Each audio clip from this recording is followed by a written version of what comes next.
The NBA unveiled a new ad campaign this week for the InSeason Tournament that features NBA players running around Vegas trying to pull off a heist to steal the tournament trophy. I think this is one of their best spots in years, so let's roll that bad boy. I got something. Something that's never been done before. All 30 teams, single elimination, one NBA Cup, all leading right here. The most unpredictable city in the world. Yeah, I know, it's an ambitious task, sure.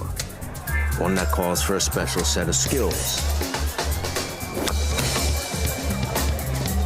Every crew needs a heavy. A forward who's light on his feet. Giant suit jacket. And a guy with ice water in his veins.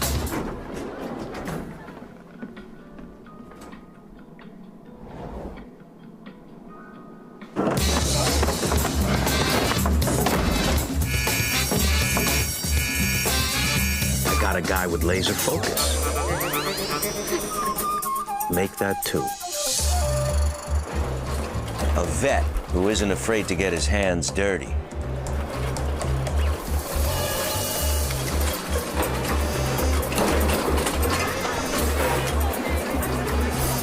And an inside man.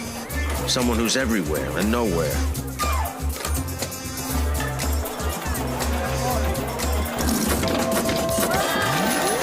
Everyone's got their eyes on this new prize. But the only way to get the NBA Cup is to win it. Looks like you're all gonna have to play for it.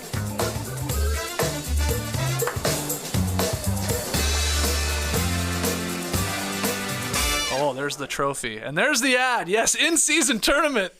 It's happening, baby. Nice cup. So we had Kawhi, AD, Draymond, Trae Young, DeRozan, Julius Randle, Darius Garland in a car, all making cameos there alongside Michael Imperioli in the spot. That has decidedly Ocean's 11 vibes. Do you like the spot? Yeah, I think it's great. Yeah. It's making me laugh in the stream team that people are saying it looks like Smokin' Aces.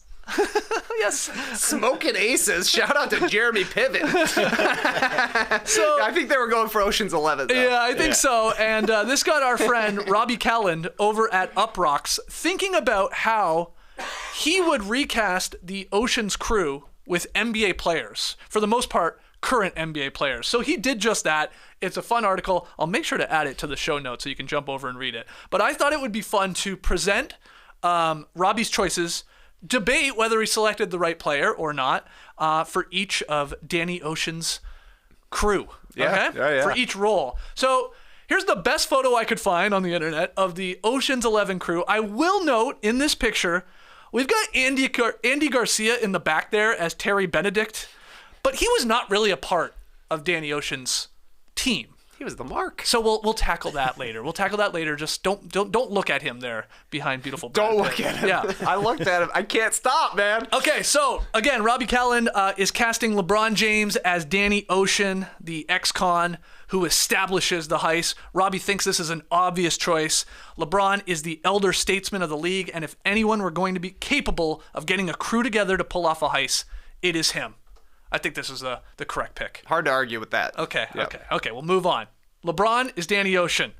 He is George Clooney. Okay, next one. Robbie has Curry as Rusty Ryan. Okay, so Brad Pitt, Rusty Ryan, Danny's friend, partner in crime.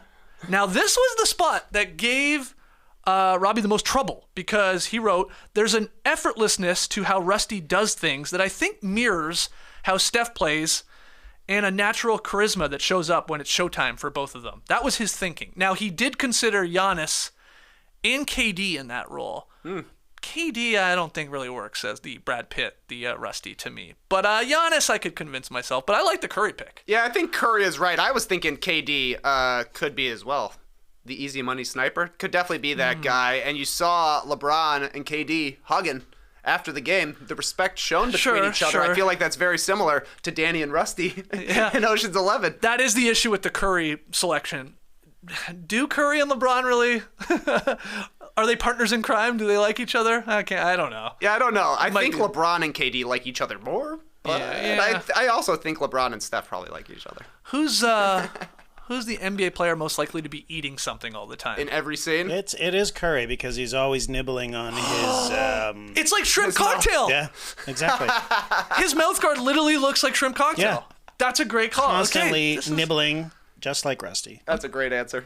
Imagine Steph Curry playing with a piece of shrimp cocktail hanging out of his mouth every night. Somebody please Photoshop that. Okay, our next member of the Ocean's 11, Robbie goes with Luca Doncic as Linus Caldwell, and that is Matt Damon. That's the pickpocket, who obviously aids Danny Ocean. Yep. Robbie felt very strong about this comp, okay? He wrote, quote, Luca is the highly talented young up-and-comer with the skills to be the best, but also is a little whiny and has some maturing to do before he takes the mantle as the guy in the league. That's a great argument. I can't argue with that. That's a great argument. And there's like a funny relationship between Danny and Linus as well. We know LeBron loves Luca. He's raising him up in his image, if you will. True.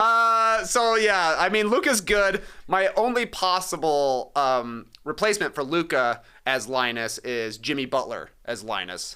Because eventually Linus really gets into disguises. Yes. That giant nose he wears. And you know Jimmy Butler loves disguises. There are a couple guys that are into disguises that Jimmy could play. But instead, Robbie has Jimmy Butler playing Basher Tar, who is Don Cheadle. That is the explosives expert.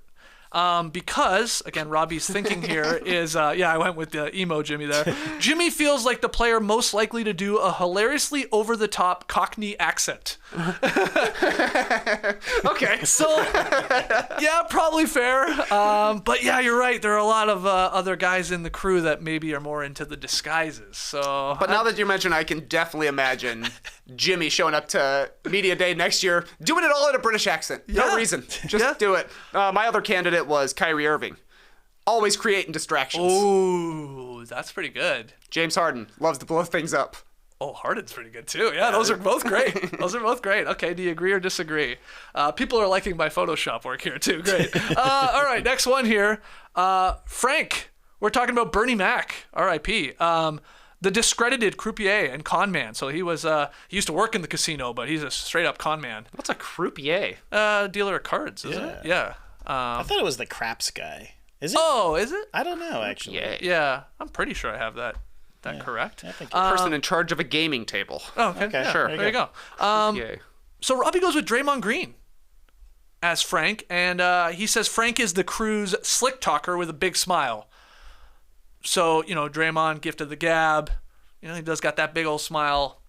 I don't mind it. I like it. Especially because there's that scene when Frank is shaking hands with the dude at the car dealership and just like keeps squeezing his hand and squeezing his hand and squeezing his hand. I feel like Draymond would bring the necessary menace to the role that you gotta have. Okay. Draymond is Frank there. Next one here. This is our first not current player. We got Michael Jordan as Ruben Tishkoff. That is the former casino owner who is Danny's wealthy friend. Ruben's the money. Okay. So we're going with Jordan, and this is why. Robbie writes, the money behind the operation who is constantly smoking cigars and wants to raise the minimums so he can play all the seats. That's the most Michael Jordan description I've ever heard. Yep. He's got an interesting sense of dress as well, Ruben does. True. You see MJ's jeans thriving in that role. Yep. Another candidate could be Magic Johnson, just because I feel like he's a little bit more flamboyant than MJ is, just personality-wise. Yep. And Ruben was a pretty flamboyant character. I think the cigars put it over the top. The cigars is great, yeah. For MJ there being Ruben. The money, no doubt. All right, now we got the twins, the Malloy Twins. We got Turk and Virgil as Brooke and Robin Lopez. There they are. I guess these guys were just two gifted mechanics. I think that's what their role was. They pick them up at like a demolition derby or something. Yeah. Right? I really think they're just going to get the one brother and the other one comes along. I think. But Isn't that like the story of Casey Affleck's life? yeah, yeah. Talented actor though. He's really quite creep, talented. but a talented actor. Yeah, unfortunately. So the thinking here for Brooke and Robin as the Malloy twins, Robbie writes, even if we took the have to be brothers part out of the equation, if I asked you for the two players most likely to end up in a I'm not touching you fight in a van, you would say Brooke and Robin Lopez. It's too good. Robbie's killing this, man. Yeah. Like, Yeah. the reasons make sense here. So I think Brooke is Turk and Robin is Virgil. Or sorry, that's what Robbie thought. Maybe you would disagree. Who is who? So Who's Scott So Conn? Casey Affleck, I believe, is Virgil. Turk is Scott Conn. Okay. Yeah, I don't know. Brooke. I also, in doing this Photoshop, I mean, I know they're twin brothers, but it's because of the hair. But when you really just look at their face, they do look absolutely identical, Yeah. and like Robin is Brooke with just a wig on. Yeah. Yeah, kind of. Yeah. They look a lot more alike than Scott Conn and Casey Affleck. Yes, that's true. Man, I had high hopes for Scott Conn, I'll be honest with you. I thought he was going to be a legend. Really? Ocean's 11, Tweeter, and Varsity Blues. That's like back-to-back jacks. I thought he was like the next James Dean. Still I thought he time. was the next James Conn. There's still time. There's still time. Okay, so we're okay with Brooke and Robin there as the twins. Our next one, Livingston Dell. That's the electronics and surveillance expert. Robbie goes with Jared Allen. Now, this might catch people by surprise, but Robbie writes, there isn't an NBA player I would trust to hack into a security system more than Jared Allen. He's also quiet, a fairly unassuming character in the overall landscape of the league, similar to Livingston. But Jared Allen is like a tech nerd. Yep. So that's the thinking here. Yeah, I thought this was good. 10 years ago, it would have been Chris Bosh. Yes, exactly. We always have to have one coder in the NBA. It's Jared Allen right now. Okay, so you agree with this? I love it. Okay. Also, the computer guy's last name is Dell. Nice. Perfect. I had never really thought about that. All right, a couple more left. The Amazing Yen, the acrobat, the little guy that they put in the box there and then has to do all the cool moves around all the lasers and stuff, and the floor is lava and all that scene, right? Mm-hmm. So Robbie goes with Jose Alvarado as the Amazing Yen. A small, sneaky fella capable of slipping in and out of tight windows to steal stuff. That's good. Yeah, is there anyone else that would, be a possible candidate for this? Look, Alvarado is the right pick. But imagine if they went with Victor Wembanyama instead. Insane flexibility. Yeah. Can you imagine the scene where they're like, you got to get in that box? And he could do it. He box does his comes up to yoga, his man. ankle. Yeah. Maybe he gets in. He could fold up and put himself in there. But yeah, if you're sticking with the small, sneaky guy, sure. Yeah. Jose Alvarado is good. Okay. Now we go to Terry Benedict, who we can just cross out because, again, that's the casino owner. He's not technically one of the 11. It really pissed me off he was in this photo. So we're crossing him out. So we're Xing out his face. We hate this guy. We're crossing him out, and we're pretending it's the final guy of Ocean's 11. Okay. It's Saul Bloom. It's Saul Bloom, and that's the elderly con man. And Robbie says, what about Shaq? Because Shaq is retired, and he's living in Florida, and he loves wearing disguises and talking in funny accents. He loves all those things. So that's Saul Bloom, according to Robbie. This was the one I was like, okay. Because again, like, I think he's really leaning into the elderly part. So like Jimmy would be good with the disguises, but he's still young and current. But what do you think? Shaq has Saul Bloom. Yeah, I thought Shaq was pretty good. I don't know who else in NBA history is like a known disguised person. I think you would like to maybe even go a little older than Shaq, just if you could think of somebody. But dating back to the 80s, I don't know who's wearing disguises. Well, LeBron had that commercial way back where he was playing Old many LeBron, different. Yeah, but come on, LeBron's our Danny. Yeah. Yeah, what are you gonna do? Yeah, Yeah, that's you're true. right though. Maybe somebody there in the stream team can let us know. Saul feels older to me than Ruben does. Saul feels older. Oh yeah, he's definitely Yeah, I guess older. he is. Yeah. What about like Jerry Shaq West isn't or young. something? That's like Jerry West, okay. Jerry West. Sure.